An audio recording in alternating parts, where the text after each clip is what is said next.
How's it going, YouTube? Welcome back to your favorite aviation channel, and today we are doing the 5th airport update for St. Thomas Cyril E. King Airport. Today's update is set during the 3 p.m. to 4 p.m. time frame, and all the aircraft you see here are based off of the current traffic that St. Thomas gets during that time slot. As you can see, it is quite busy. Back when I started this model airport in May 2020, that was at the height of the pandemic, back when things were getting really bad here in the US and the US territories. As such, back in May, June 2020, St. Thomas was only getting around 4 to 5 flights a day. That's a rough estimate because of, obviously quarantine happening and people either choosing not to travel altogether. And of course, St. Thomas being a US territory, it was not getting many flights. Fast forward a year and a month later, here in June 2021, with most Americans having already been vaccinated, they're looking for places to go this summer, and St. Thomas is a very popular choice. And as you can see, more and more flights are coming back, and St. Thomas is insanely busy these days. Not insanely busy, but for small Caribbean airport standards, the airport is doing really well. And if I had to guess, I think St. Thomas is back to pre-pandemic levels. If not, they have exceeded pre-pandemic levels because the airport is insanely busy these days. I think busier than when I was there in 2017. I've noticed there's noticeably more flights going in and out of St. Thomas these days than back when I visited about 4 years ago. So it's amazing to see. I'm super happy to see flights coming back to St. Thomas. It's a beautiful place, and I'll show you all the new flights and the resumptions, everything, all that good stuff when we get into the video. Hope you'll enjoy. Let's go ahead and get right into the update. So this is the first airport update for St. Thomas in about 4 months. Last time we did a video on this airport was back in February 2021. And since then I did move houses back in March, and the airport is fully set back up in the new house, clearly, as you can see. Unfortunately, during the moving process there was some damage to the foils. As you can see, as I was moving them from house to house, some of the foils are a bit ripped there, but it's all good. The airport is, back in one piece, mostly, which is good. I am trying something a bit new in this update. As you can see, I have a virtual background. So this is the actual airport, St. Thomas Cyril E. King Airport. As you can see, that's the terminal right there. That's the runway. That's Lindbergh Bay right here. And then we have the main Charlotte Amalie, downtown city center area. And then that's my hotel. I was in this building when I was in St. Thomas 4 years ago. So right by the airport. So I wanted to try something out like that. I don't think anybody's ever done something like this. Obviously, wall background, things. They've done that before, but nobody's ever done like a virtual, screen background before, I don't think. So I wanted to give it a try. I think it looks pretty cool. It's not perfectly, like up to scale with how the airport is, but I still thought it looked pretty cool and gave it a nice background. Instead of just the dull, like plain white wall like you guys are used to seeing, you have something to, something better than that, I guess.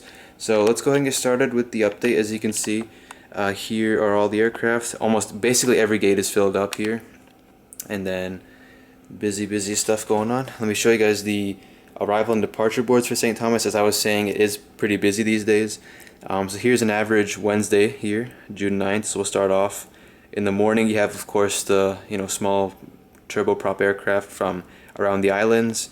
And then from around 11 a.m., that's when the first flights start to come in. They vary by day. I mean, St. Thomas is busier on some days than others, clearly. So there's what we got going here. Plenty of American A319s and 757s. I didn't even know they started that one. Wow. I had no idea they started JFK again. But what used to be 757s back when I was there, Charlotte, JFK, Philadelphia, they were all 757s back when I was there. But of course, 757s are all gone now, so it's a mix of A319s and 737 Maxes again, and just regular 737s. Delta's got plenty of 757s coming in every day, which is awesome. And then United, of course, they're loading us up with the 737-700s. And then we have Spirit, who has brought the A319s back into service, which is great. And it just keeps on going. Look at that. And then last flight for commercial wise or mainline wise is the Max to Miami. And then plenty of planes coming in to St. Thomas these days. That's the main takeaway, and it's really good to see. I did add this right here, the United 737-700 by NG. Have always needed one of these for St. Thomas, and I was finally able to add one. I have 2 more on the way, the Star Alliance livery and the new livery 700s from NG new releases. So maybe by the next update you will see those. And then enough talk, I guess let's get into the routes. So first aircraft here is the Air Cargo Carriers Shorts 360, making a flight out to San Juan just like always as Flight 387.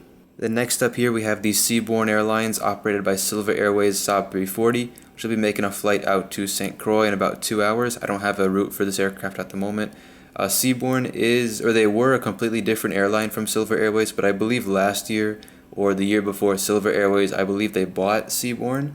So Seabourn, they are not completely out of business, but they are basically operated by Silver Airways, even though they have a completely different livery, but they are basically partners now.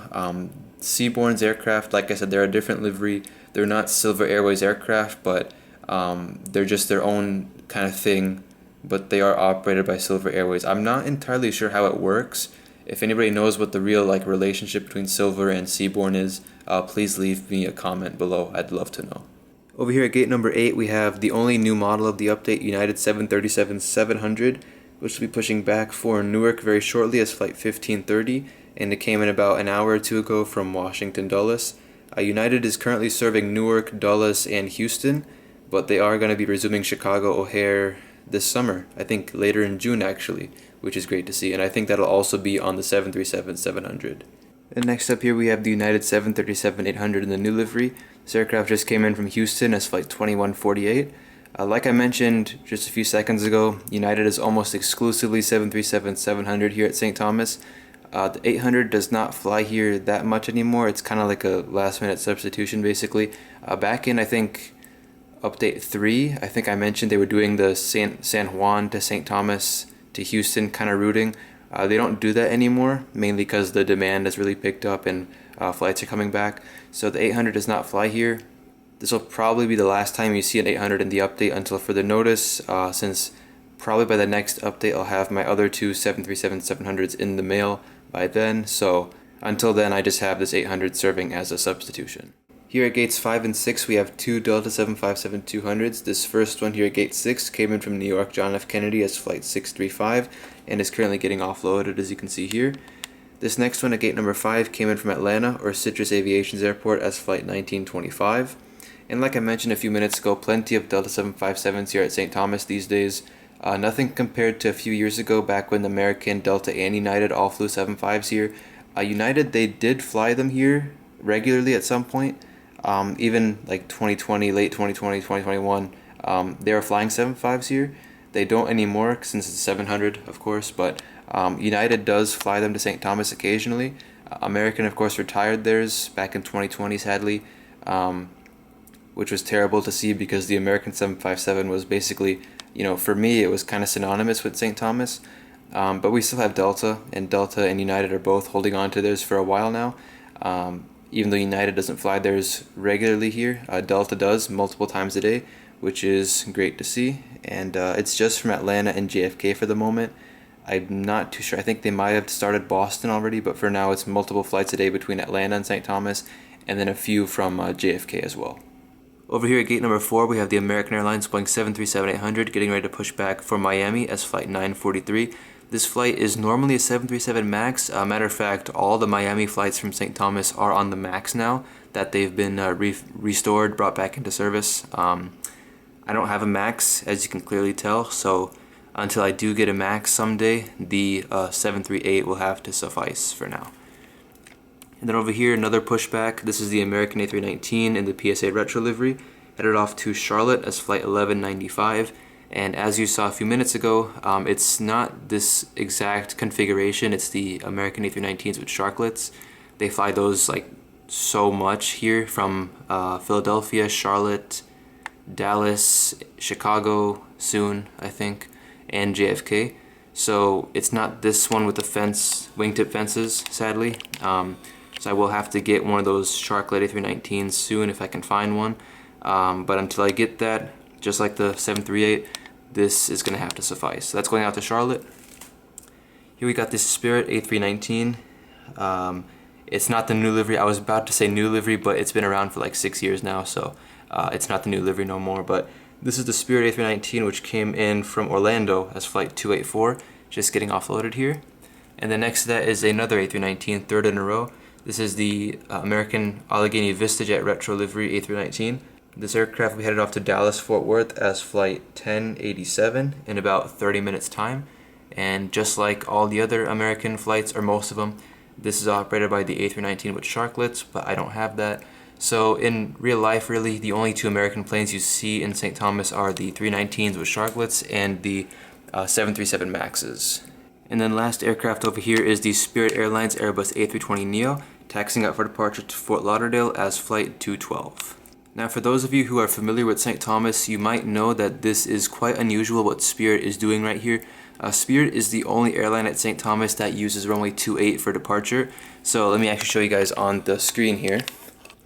So what you see here, this is runway 28, this side. The other side of the runway is runway 10. Spirit is the only airline that takes off from this side. Everybody else, American, Delta, United, everybody else uses runway 10 for takeoff and landing.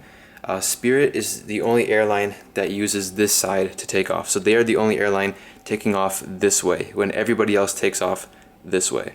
But the funny thing is Spirit does land from the other side. They land from this direction like everybody else, but for some reason they are always the only airline that uses 28 for departure. So they always take off that way towards the ocean when everybody else takes off this way towards, you know, the land area. So there was a reason that Brandon, a good friend of mine from St. Thomas, he told me why Spirit does this. I forgot what the reason was. Brandon, if you're watching this, if you can comment the reason why Spirit takes off this way in the comments below, I will pin it so everybody can know. But yeah, Spirit, I don't know why they do this. They're the only airline that takes off that way from 28. So that's just a really cool thing, cool fact about St. Thomas, that it's pretty unique, honestly, to this one airport. So I thought it'd be worth sharing. Alright, now let's go ahead and conclude the video. Alright, sorry everybody, I had to switch to my phone to finish off the video since my camera was really low on battery. Anyway, really wanted to thank you all for watching. Hope you all enjoyed it. If you did, please smash the like button and drop a subscribe if you're new to the channel. Thank you all so much for over 11,500 subscribers. We're getting really close to 12,000, which is crazy. I remember in my most recent Lahore update, I was saying it would be cool if we hit 11,000 by June, and now, mashallah, we've already surpassed that and we're on our way to hit 12,000. So thank you all so very much. I have so much planned for this summer. Like, I can't say it now. I'm gonna be doing a channel update next week or the week after, and I'll lay all the details out. I got a lot of stuff coming before I start college in August. It's gonna be a summer to remember, inshallah. So full announcement's gonna come next week, I hope. Plenty of videos coming, a lot of stuff planned. I don't want to waste your time anymore right now, so I'll save it for another video. But you know, long story short, a lot of stuff to come this summer, and I'll again unveil it later on. But hope you enjoyed the video. If there's anything I missed or anything I should have added, let me know in the comments. If you enjoyed, you know, anything you want to say, please let me know in the comments as well. Let me know what you think of the airport and the virtual background. I thought that was a pretty good idea. But that's really it for now. Thank you again for watching, and I will see you next time. Goodbye.